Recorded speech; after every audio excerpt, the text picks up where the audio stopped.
Ագրարային համալսարանի դիմացի հատվածը եղած այգին պետք էր փրկել, որովհետև այստեղ երկար ժամանակ ջուր չկար։ Այգում առկա էին 70-ից ավելի 4 ծառեր, դրանցից մնացած կոճղերը ամբողջությամբ հեռացվել է այգուց։ Ծրագրով նախատեսված էր սա 26 թվականին, սակայն Ագրարային համալսարանից դիմել են մեզ, որ այս տարի նշվելու է Ագրարային համալսարանի 95-ամյակը և 95-ամյակին ընթառաջ մենք փոխեցինք մեր ծրագրերը, տնկվելու են այստեղ հասուն ձեռք բերված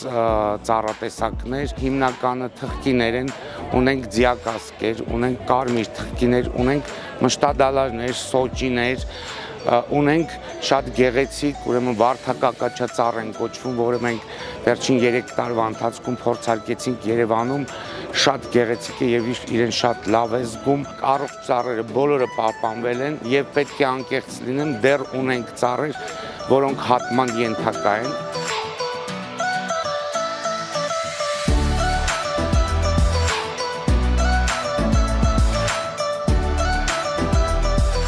Տնտեսական սպասարկման վարչության աշխատակիցների կողմից իրականացվել է ոռոգման համակարգի, ոռոգման ցանցի անցկացման կառուցման աշխատանքներ, օգտագործվել է շուրջ 3000 գծամետր խողովակ, անցկացվել է ժամանակակից տեխնոլոգիաների կիրառմամբ, ոռոգման ցանց, օգտագործվել են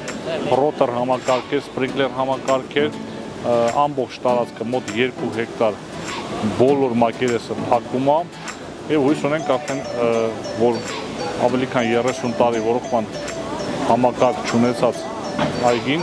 եկող տարի էլ ավելի փարթամ, էլ ավելի կանաչ, էլ ավելի զով կդիմավորի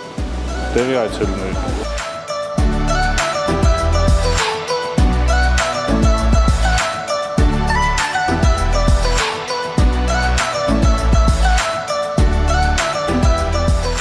Շատ երկար ենք սպասել, քանի որ այգին երկար տարիներ չէր վերակառուցվում, կարգավորվում, շատ ուրախ ենք, որ Ագրարային համալսարանի 95-ամյակի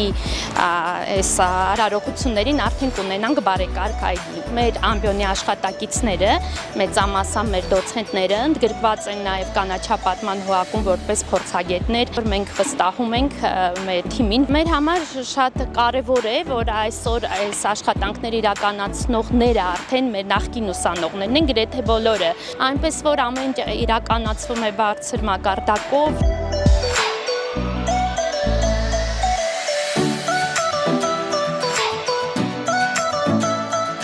Ծառերին կից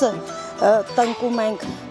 100 և ավել թփատեսակներ, ներկա պահին ես տնկում եմ կուսածաղիկ տեսակի թփերը։